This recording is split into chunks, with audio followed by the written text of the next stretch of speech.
Thank you, Lydia. Hi, everyone. My name is Sada Negaline. I'm with Stillwater Energy, and I am the program manager for the Seattle Building Emissions Navigator. And we'll be talking about that program today as well as BEPS. I'm joined by Amy Fowler with the City of Seattle Office of Sustainability and Environment, and my colleague Patrick Shive, also with Stillwater, and they will introduce themselves in a moment here.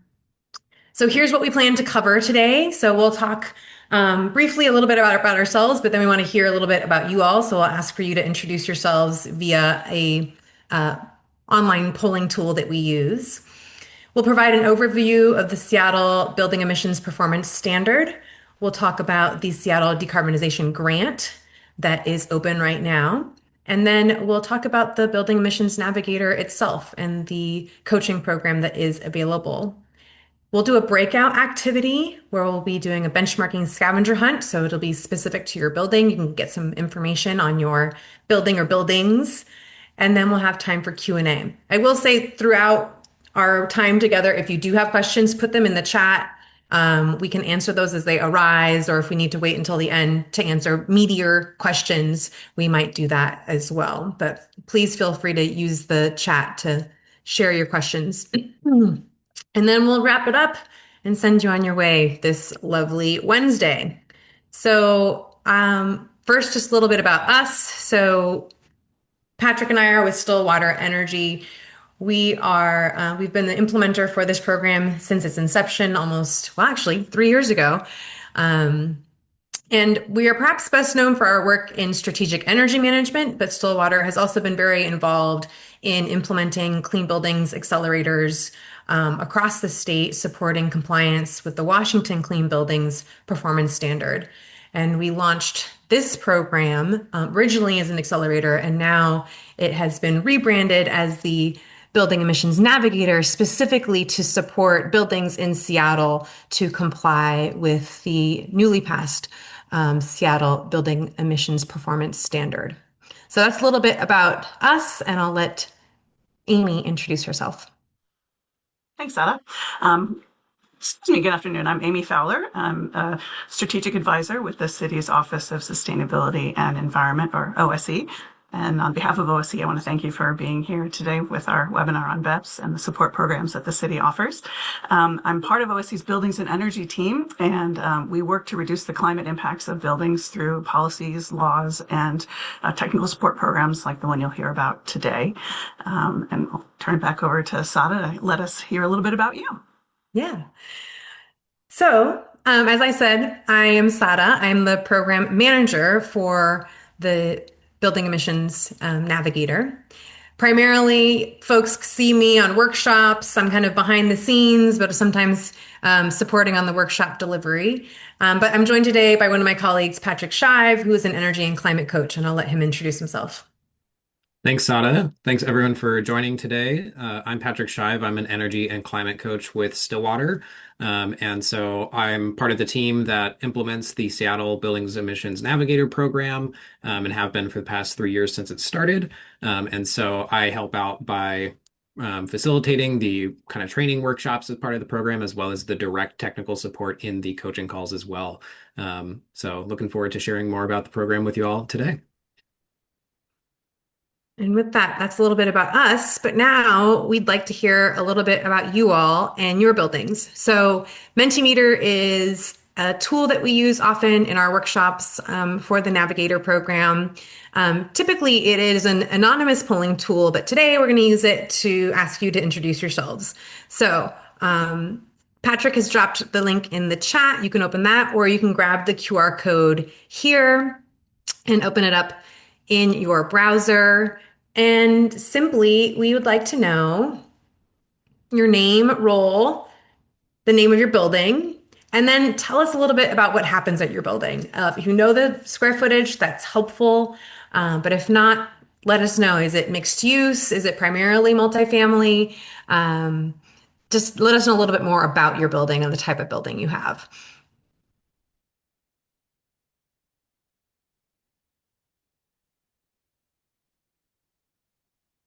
And my colleagues at 2030 District, you're also welcome just to introduce yourselves in the Menti so folks know who you are too.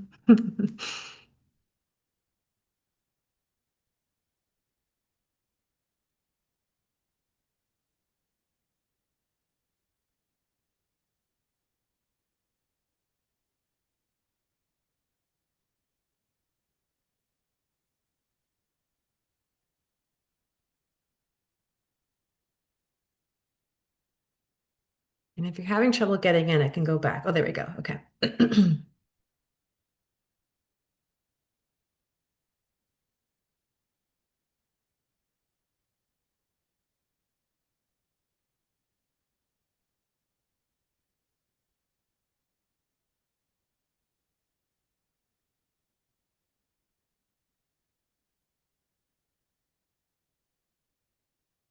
All right, so it looks like Angie has office space.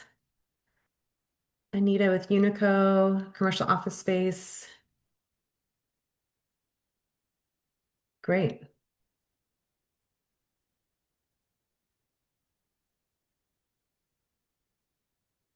All right, so some commercial kitchens in there with that office space, Juliana.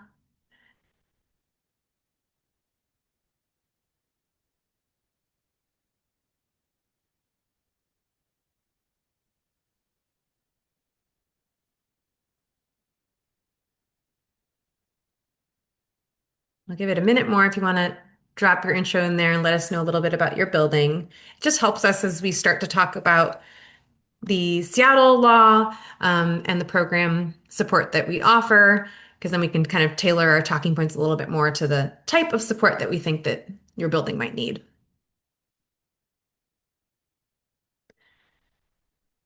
Well, I'll leave that open for a moment. Go ahead and feel free to continue to add your intros there.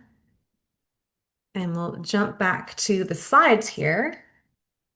And I'm going to hand things over to Amy to kind of give us the why behind Seattle's building emissions performance standard and our program. You got it.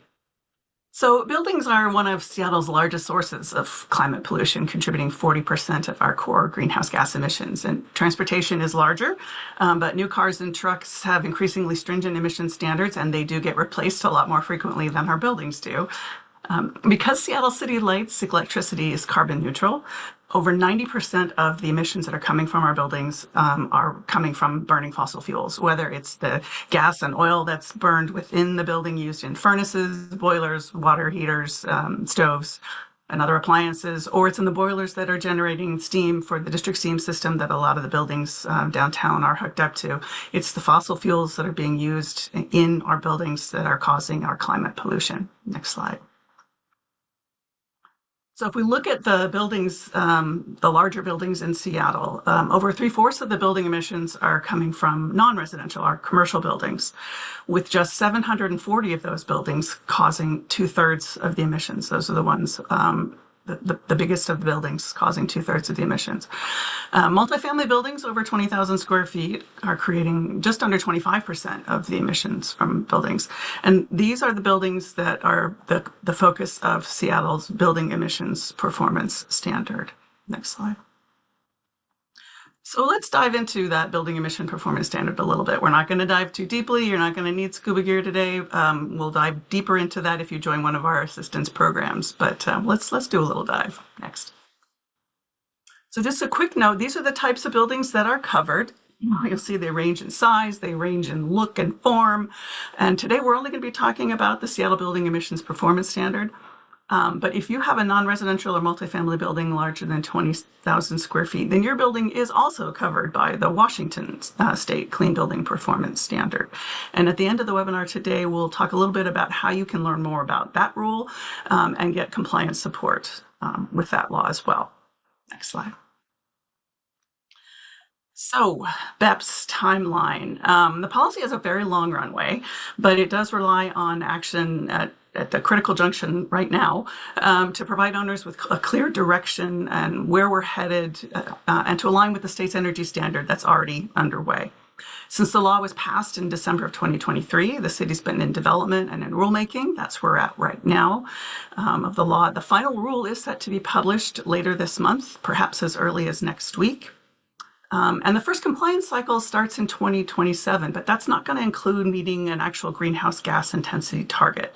That focuses on benchmarking verification. All of the buildings covered by BEPS have been benchmarking their buildings, or should have been benchmarking their buildings for about a decade now. But this will be a verification, an independent verification of that benchmarking data, and reporting on the building's baseline state to outline the future needs of the building by submitting a greenhouse gas report. This is so that we can ensure that everyone's aware of the policy and expectations, and they're able to start building a plan for what's going to be needed to have their building meet the targets and be part of their long-term asset management processes. 2031 to 2035 is the cycle when the first targets, emissions intensity targets, need to be met. There are extensions allowed for affordable multifamily housing, and they can defer meeting targets until a later cycle. And then the 2041 to 2045 cycle is when non-residential buildings are expected to achieve net zero emissions targets, with multifamily buildings being set to meet those net zero targets in the following 2046 to 2050. And you'll see the ranges there because the targets are set by building types, with the larger buildings meeting targets earlier in each of those ranges. Next slide. So who does BEPS affect? It affects a variety of folks coming together to ensure compliance, right? So we've got the building owners. Building owners are responsible for compliance. We've got the buildings themselves they're subject to the regulation are buildings over 20,000 square feet, non-residential and multifamily. This does not cover industrial buildings, but it does cover commercial / non-residential and multifamily. Building owners are the ones that are responsible for compliance. And utilities provide the information through the Energy Star Portfolio Manager platform or an equivalent. In the rule, it does state Energy Star Portfolio Manager or an equivalent. We get a question about that in the last few weeks because there's some buzz about Energy Star going away. Next slide. So what does BEPS require of building owners? So the basic framework of the policy includes verifying energy and emissions performance, as I said, verifying that benchmarking, evaluating the building's baseline conditions, what type of heating and cooling equipment, identifying what needs to be done to achieve the greenhouse gas intensity targets, and then meeting those targets that are decreasing in level every 5 years until finally achieving net zero emissions. The performance standard would supersede the building tune-ups mandate that's in place in the city of Seattle. That's going to sunset once the current tune-ups compliance cycle is complete. The BEPS rule has it has 3 different pathways for compliance. We don't have details in here about that. We have a lot of diving into that if you participate in our educational programs, but there are 3 different pathways for compliance. There's basically a standard meet the target, pretty basic pathway, meet that target. There's a pathway that would allow you to have that extension, as I mentioned about affordable housing. There's some other ways to get extensions or some alternative compliance methods. And then there's some other methods for very specific situations that include a decarbonization plan and something related to a district campus if you have a district energy system. But we're not diving into those. I said no scuba gear required here today. Next slide. So you see here, there's a table by date and by building size. So if you know the size of your building, you can look down the first column and see, well, all right, how big is my building? What's my first requirement date? And that is, again, the verifying benchmarking and submitting your greenhouse gas report, but not meeting an actual target. And then the next column over on the right that's the date of your first target. And again, every 5 years, there's going to be another target that is getting increasingly stringent. So the largest buildings have that 2027 date to submit their information, the verified benchmarking and the greenhouse gas report, and they have to meet a target by 2031. The important thing to note about those dates where you have to meet the target is that you have to have your building, all of the changes and any work done in the building has to be done by the end of 2030 so that it is in compliance that year, and all of the reductions would show up in the building's greenhouse gas intensity in 2030. And then in each subsequent interval, buildings are going to be required to meet progressively lower emissions targets. Next slide. So here's some fun news for you if you haven't heard already. Our partners at the Seattle 2030 District have been great at getting the word out, but if you haven't heard yet, next slide. We have a grant opportunity open right now at OSC. There is funding available from the city. Up to $4 million is available, and this is offered to building owners for both engineering design and or building retrofits to reduce their greenhouse gas emissions. This is for actual retrofit projects or the engineering design of actual retrofit projects that are going to reduce the greenhouse gas emissions of the building itself. We're accepting applications now. The deadline for applications is July 10th. And we're prioritizing affordable housing and nonprofit buildings. The funding is prioritized according to Seattle's Green New Deal, and the Green New Deal Oversight Board sets the parameters for this funding. But that doesn't mean that if you aren't affordable housing or a nonprofit building, you should ignore this opportunity. We are prioritizing those buildings and also buildings that serve or are located in frontline communities. So we want all building owners that have a project that they think will reduce the emissions in their building, particularly if they have a deadline that's coming up sooner than later. Fill out the application. There's a worksheet that's available on the OSC's website that will let you gather all of the information ahead of time so that you don't have to sit there at the application website and think each question through. You can gather it all ahead and then copy and paste. And don't My motto is always never negotiate with yourself when it comes to opportunities. Don't talk yourself out of applying for a grant. It's a pretty straightforward application. It is not asking for a detailed scope of work. If you are a service provider and you have a building owner that you've been working with on trying to identify projects that they could do, it's a pretty straightforward application that you could help them with. We don't want a detailed scope of work until after someone is selected for a grant award, because we do not want folks to be putting in a whole lot of effort until they know they've gotten an award. There's nothing like spending 100 hours on a grant application and not getting anything out of it. I've been on the other end of that, so try to be sensitive to that. Next slide. So we're going to do something a little fun here. Sada, do you want to turn off the screen and so we can go to gallery mode? All right. If we can see everybody here, if folks would turn on their cameras if you feel comfortable doing so, because we're going to have a show of hands. You could use the raise hand feature on the thing if you want, but it's more fun if we can actually see who's here. All right. So, hi. All right. Raise your hand if you have heard of the Seattle Clean Buildings Accelerator. You can raise your hand or hit the raise hand thing. Okay.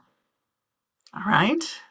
Anybody hitting the raise your hand thing button? All right. Not seeing any of those. All right. Raise your hand if you've heard of the Seattle Building Emissions Navigator. Anybody heard of that one? See a couple of hands. Okay. Raise your hand if you know they're the same thing.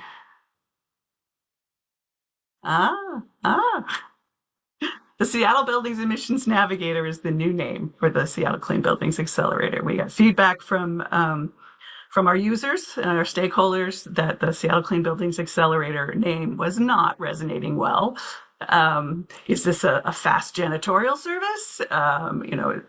Accelerator is a very techie term. What is this thing? So with the passage of BEPS, and we wanted to make sure that building emissions was in there. And we're here to help people navigate the law and navigate what other support services are out there, and now funding services and funding opportunities. So with that, I'm going to turn it over to Sada and let her tell you all about the Navigator. Great. Thank you. All right, I'll share my screen again for this portion. And just a reminder, if questions come up either about the law or the navigator, go ahead and drop them in the chat. Okay, so yes, the Building Emissions Navigator, we have a coaching program. So it's a free technical support program. And the objectives of this program are first and foremost to help you understand both BEPS for Seattle and the Washington Clean Buildings Performance Standard, with an emphasis on compliance with BEPS. We will also help identify energy and emissions reduction opportunities. We will help you develop the required documentation for both the city and state standards.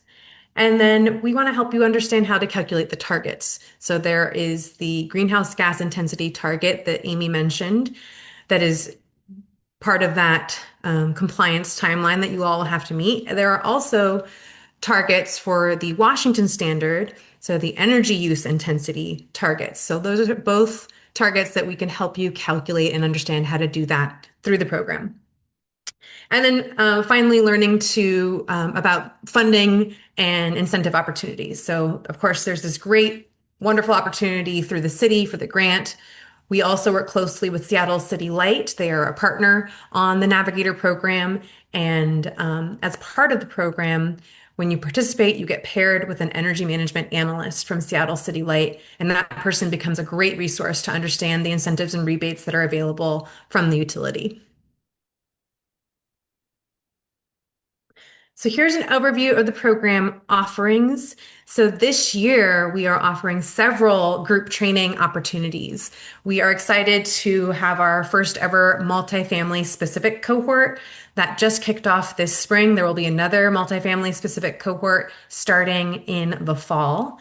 And I will note, we use cohort interchangeably with group training. Essentially, a cohort is a group of peers, a group of folks that are building owners, operators interested in compliance for their building. They come together in a group training environment to learn about these laws, learn about compliance, and form a cohort. So that is the language that we use, cohort model, for this group learning opportunity.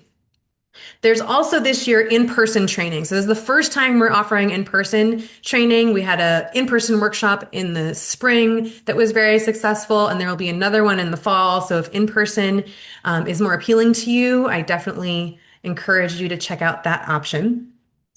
And then this year, we've launched drop-in hours, which are essentially office hours that are topic specific and for folks that have gone through the Navigator program and are looking to either get unstuck or have specific questions around their building. We have monthly drop-in hours that are starting in July. And then finally, we have the emissions reduction planning support. So we have program criteria to identify from Navigator participants which buildings might need the most support to get going on their BEPS compliance and start implementing emissions reduction opportunities. So if that is something that is of interest to you to get some extra support with emissions reduction, then joining a group cohort is a great place to start. And then from that, we choose a subset of buildings to receive that additional support. And then you'll see here we have online self-led. So there is a program website that has great resources for both the Washington Clean Buildings Performance Standard and the Seattle Buildings Emission Performance Standard. We'll be sending out a link to that so you can go to that website, learn more. It also has all the information on upcoming information sessions where you can learn more about the Navigator program and those dates for those cohort group training sessions. So from the inception of the program, we have had a focus on priority audiences. This was originally came from the Green New Deal with a focus on frontline communities, and we continue to have a focus on our outreach and making sure that folks in these priority audiences know about this free program. So our priority audiences include nonprofit owned and operated buildings, those buildings that serve or are in frontline communities. So Black, Indigenous, people of color owned and operated buildings are included in that, as well as subsidized and unsubsidized low-income housing. So those all are the priority audiences that we want to make sure know about this free technical support that's available from the city. But any and all buildings that are in the city of Seattle are welcome to participate in this program. We just try to prioritize those spots for our priority audiences to make sure they can take advantage of this great program. So please spread the word. If you know of buildings that meet these descriptions that haven't heard about the Building Emissions Navigator coaching program, spread the word, let them know. And with that, we're going to dig a little bit more into what this group training looks like. So here are the primary perks. As we've said, it's free, so it's no cost to participate. We do ask for a commitment of your time. So that is something to consider, whether you're doing the virtual or the in-person, is that there is a commitment of your time. for the initial workshops, but then also on a monthly basis, we hold coaching calls, we have energy scans. So there is a commitment that you and your organization make up front. And we will meet you where you're at, right? We like to say that we serve as an extension of your team when you participate in the program. So, as much effort and time that you put in, we meet you there and are really partners and an extension of your organization to help you on your path to compliance. You'll receive tailored coaching. So this includes technical support, as Patrick mentioned. That is through regular coaching calls. It's through building walkthroughs and energy scans. We provide a list of opportunities for implementation, and we take you through a prioritization activity to figure out what you can do first and what's the most important projects to do first. And then we also connect you directly with resources at the city and with the utilities, right? So whether it's a grant program from OSC or incentives and rebates from the utility, you have that direct connection to resources to support your compliance. And then the building walkthroughs, this is a big one. So we either do a virtual or in-person building walkthrough, and that's where we identify those emission and energy reduction opportunities. And from that list, then prioritize those to help you get moving on implementing projects that will lower your emissions and lower your energy. So a little bit more about the emissions reduction support here. So as mentioned, a subset of cohort graduates receive emissions reduction planning support. And what this looks like is an engineer-led site visit. So in person at your building to walk through and look for those emissions reduction opportunities. And then we provide an action-oriented report that outlines which opportunities you might want to prioritize first, followed by a coaching call where you'll be there on your coaching call with your energy and climate coach and the engineer who did the walkthrough to answer any questions you might have about project implementation. So, over the last 3 years, we've had over 40 organizations participate in this program. Here's just an example of some of the logos of some of the organizations that have gone through the Navigator program. And then on the map on the right are the individual buildings across Seattle that have participated in this program. So, there's been a lot of really positive impact across a lot of different types of organizations and different types of buildings, and we want to expand that impact even more. So, either for your own building today, or if you know of a building that needs support, we encourage you to learn more and join a group training opportunity. And here's a testimonial from one of our participants. So, Veronica Gallardo is the property manager at El Centro de la Raza. And this is what she had to say about her experience in the Navigator, formerly the Accelerator. The Accelerator made it easier to complete the tasks due, as well as helped to teach and explain to our board of directors, leadership, participants, and staff what we are doing, how we are doing it, and why we are doing it. And I think that last part is very important to emphasize that compliance with the city and state laws is going to mean change in your building, change within your organization. And as a participant in the Navigator program, we help you build that buy-in and tell that story internally so that you can create that stakeholder support for the changes that'll be necessary to get your building into compliance. Okay, so now we have an activity. So this is just an example of the type of activity you would do during one of our group training workshops. I love.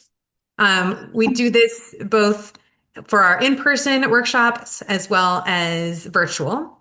So you'll get a little taste of what that is here today. So in a moment, we're going to go into breakout rooms. We'll spend about 10 minutes in the breakout room, and we're going to look on the Seattle benchmarking map for your building. And Patrick has just dropped in the chat two things that you'll need. One is a Word doc that is the scavenger hunt itself. So it has the questions for the items and information that you're looking for. And then the second is a link to the Seattle benchmarking map. So I'm going to pull up the benchmarking map just to kind of orient you to this. And if you haven't checked out your building on here lately, I this is a great opportunity. The city recently made some really great updates to the benchmarking report. And so what you'll do is, if I can find my cursor, here we go. Over here, you can put in your building name or address. I think you can also use your Seattle Buildings ID here as well to find your building. Then it'll pop up a little pop up here. And there's this tricky little overlay. And I don't know why, it's a glitch. But what you're going to do is you're going to click View Report that's awkwardly underneath that bar. And here is the benchmarking report for City Hall. And so, in this first tab is the benchmarking overview. Okay. So, this is going to give you some high level numbers, your greenhouse gas intensity, your EUI, square footage. So, here's some key metrics here, right? Breakdown of energy and emissions. Tab number 2 is emissions targets. So, you'll want to take a look at that so you can see what your compliance timelines are, as well as the proposed targets here. And then energy targets. So this gives a little bit more information. I will say I would not go based off of the EUI here in the benchmarking data. There's a specific way to calculate your energy use intensity.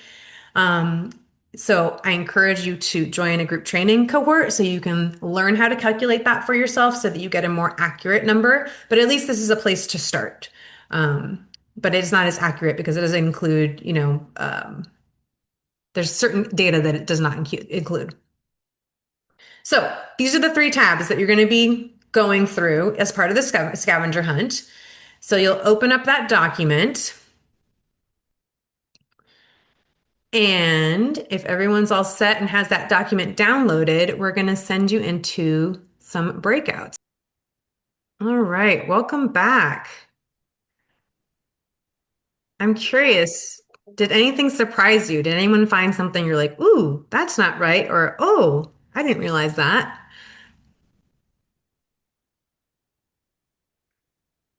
No surprises? We did have one surprise. Yeah.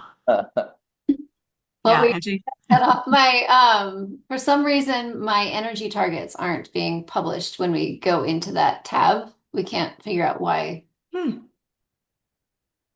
So Well, interesting. follow up on that one maybe. Yeah, something to follow up with the benchmarking team. Yeah. Well, I encourage you all to kind of share the benchmarking report with folks within your organization. It's a very helpful tool for them to know about to kind of level set on where you are now, right? So it's a current state based on the most recent data for benchmarking. Um, and then as you're starting to work on your compliance, you'll get new data and kind of a fresh perspective on where you at. But at least you just kind of level set on the most recent data that Seattle has benchmarking for your building. All right. Well, now is a good time for Q&A. Has anything come up as you're thinking about the compliance pathway for your buildings? Any questions about the program or the grant that is being offered from OSC?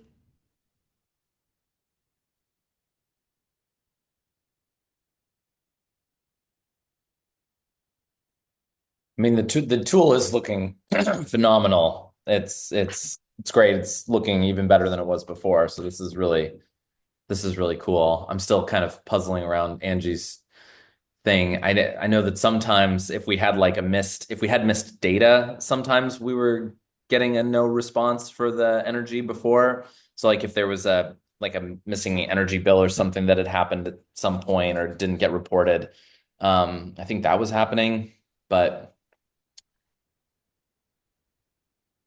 No, this is a great tool. And I know that it is the envy of a lot of our other 2030 districts in North America as they look at this and are jealous that we have something like this being produced at the local level. Yeah, to have all that data at your fingertips, right, is pretty valuable. Well, great. If there's no questions, then we're gonna move along here. So let's see. Oh, wait, one question. Sorry. I do you have you published the dates for the cohorts yet, or are those going to be announced later this summer? Those are published. So those are on the website. So we Okay. can send you a link to that. It's under events on the program website. So all of the information sessions for the summer are listed there. So you can choose the information session that works best for you to get some more detail on the group training, which is actually a great transition here.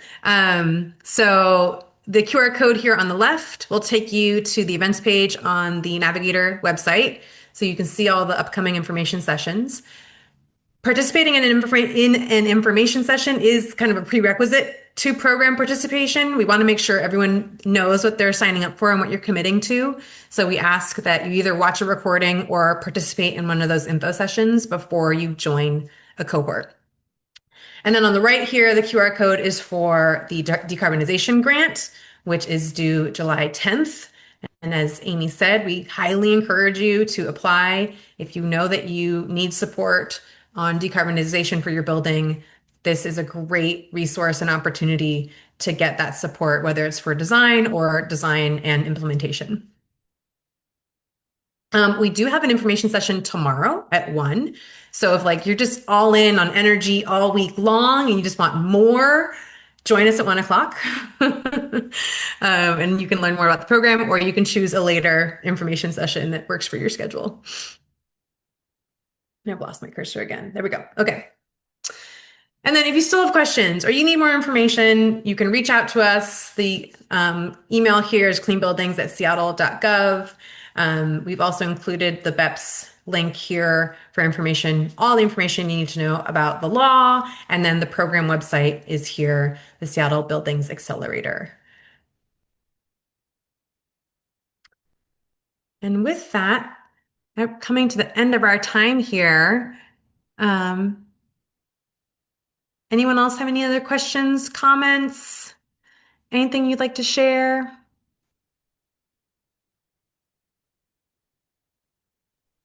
All Well, right. thank you. Thank you. Thank you for hosting us. We really appreciate it. Thanks for coming. Thank you. Yeah. Here's our contact info if you want to reach out to Amy or myself directly. We're happy to answer any questions you have about the program, or for Amy, she can answer any questions about the grant. And we hope you enjoy the rest of your Wednesday. Thank you very much.